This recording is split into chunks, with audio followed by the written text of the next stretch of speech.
चलो सबसे पहले आप यह बताओ, हमारे घरों में एक डिवाइस लगी रहती है जो पहले इलेक्ट्रिसिटी आती है उसको बैटरी में स्टोर करता है, और जब घर में इलेक्ट्रिसिटी नहीं होती है तो बैटरी से वापस घर में सप्लाई करता है। वीडियो को पॉज करो और इस डिवाइस का नाम कमेंट में लिखो। आई होप दैट कि इतनी देर में आपने लिख दिया होगा, और नहीं लिखा तो दिमाग में तो सोच ही लिया होगा।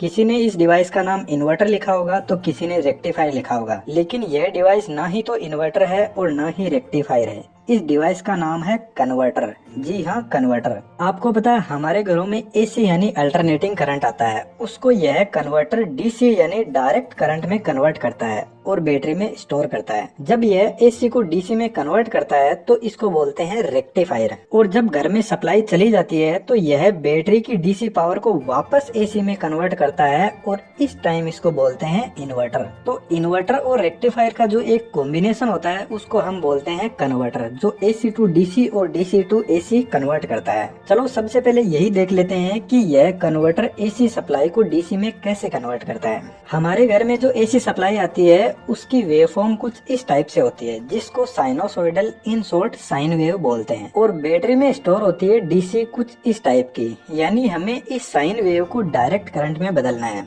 यह प्योर साइन वेव सिर्फ जो जनरेटर इलेक्ट्रिसिटी जनरेट कर रहा है वही बना सकता है। बाकी ऐसा कोई भी कन्वर्टर नहीं है जो प्योर 100% साइन वेव पर काम करता है। हमारे घर में एक नॉर्मल स्विच होता है जो बल्ब को ऑन ऑफ करता है, और पावर इलेक्ट्रॉनिक्स में बहुत सारे इलेक्ट्रॉनिक स्विच होते हैं जिनको हम डायोड, एससीआर, मॉसफेट, जीटीओ यह सब बोलते हैं। इनमें से कुछ स्विच तो ऐसे हैं जिनका कंट्रोल हमारे पास में होता है, और कुछ ऐसे हैं जिनको हम कंट्रोल नहीं कर सकते हैं। फॉर एग्जाम्पल फैन का रेगुलेटर, उसमें लगा रहता है एससीआर, उसको हम अपने हाथ से रेगुलेट करते हैं, जिसकी पूरी प्रोसेसिंग हम किसी दूसरे वीडियो में डिस्कस करेंगे। अभी सबसे पहले हम इस कन्वर्टर की बेसिक स्टोरी समझ लेते हैं। यह जो साइन वेव है यह बाई डायरेक्शनल है, इधर पॉजिटिव और इधर नेगेटिव, जबकि डीसी की डायरेक्शन एक ही होती है। हमारे घर में जो एसी सप्लाई आती है उसकी फ्रीक्वेंसी 50 हर्ट्ज की होती है। 50 हर्ट्ज का मतलब है यह वेवफॉर्म 1 सेकंड में 50 बार ऐसे ऊपर नीचे होती है। यह ऊपर और यह नीचे दोनों मिलाकर एक पूरी साइकिल होती है,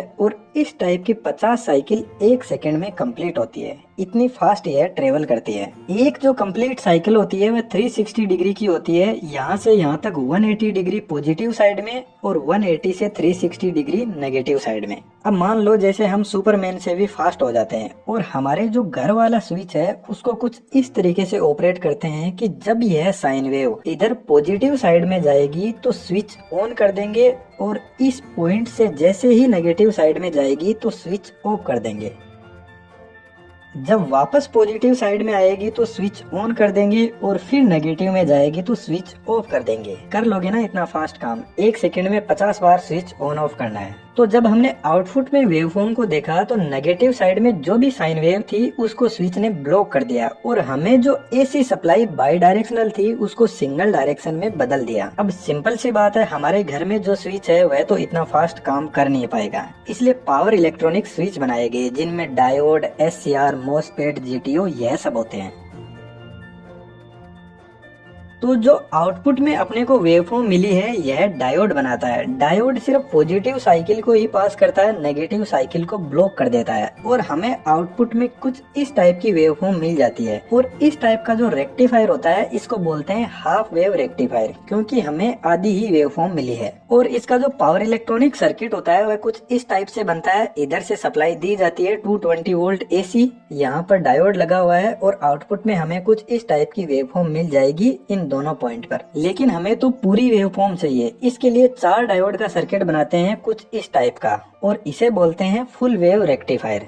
चलो देखते हैं इसका आउटपुट में हमें क्या मिलता है। जब पॉजिटिव साइकिल होगी तो डायोड D1, D2 यह दोनों काम करेंगे। सप्लाई कुछ इस तरीके से जाएगी पॉजिटिव साइकिल में, और यह दोनों आउटपुट में हमें इस टाइप की वेवफॉर्म देंगे। अब जब नेगेटिव साइकिल आएगी तो इन दोनों डायोड को नेगेटिव साइकिल में नेगेटिवली ऑन किया जाएगा, और अब की बार सप्लाई जाएगी इधर D3 डायोड से होते हुए D4 डायोड से होते हुए अपना पाथ पूरा करेगी, और हमें आउटपुट में फिर से वेवफॉर्म मिल जाएगी कुछ इस टाइप की। यानी पॉजिटिव साइकिल में डायोड D1, D2 काम करेंगे, और नेगेटिव साइकिल में D3, D4, और हमें जो बाई डायरेक्शनल एसी सप्लाई थी वह सिंगल डायरेक्शन में मिल गई है।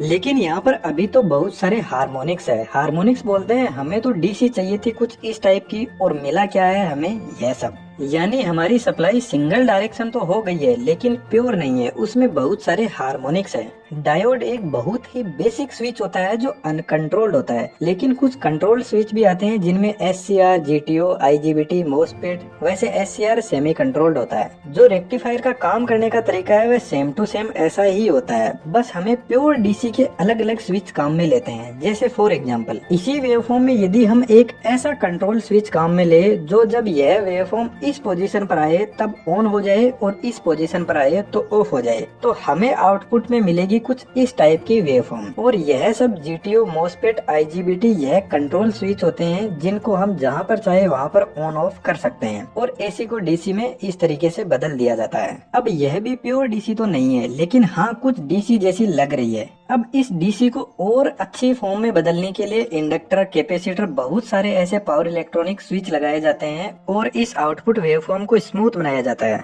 और एक्चुअल में हमें प्योर डीसी मिलती नहीं है, जैसी भी हमें वेवफॉर्म मिलती है उसको बैटरी में स्टोर कर लिया जाता है, लेकिन बैटरी एकदम प्योर फॉर्म में डीसी को स्टोर करती है। वैसे इलेक्ट्रिकल इंजीनियरिंग में यह रेक्टिफायर और इन्वर्टर बहुत ही कॉम्प्लेक्स टॉपिक है। बहुत ज्यादा डिटेल में मैं आपको नहीं समझा सकता, क्योंकि ना ही तो आपके कुछ काम आएगा और ना ही आपको कुछ समझ आएगा। लेकिन एसी टू डीसी में कन्वर्ट करने की जो प्रोसेस है वह ठीक ऐसी ही है जो मैंने आपको ऊपर बताई है। अब आता है इन्वर्टर, और उसको अपन वीडियो के पार्ट 2 में डिस्कस करेंगे, क्योंकि मुझे पता है बहुत से लोग पक्का कंफ्यूज हो गए होंगे। यदि आपको कोई डाउट है तो कमेंट बॉक्स में लिख सकते हो, वीडियो के पार्ट 2 में आपके डाउट और इन्वर्टर को साथ में ही डिस्कस कर लेंगे। Thank you.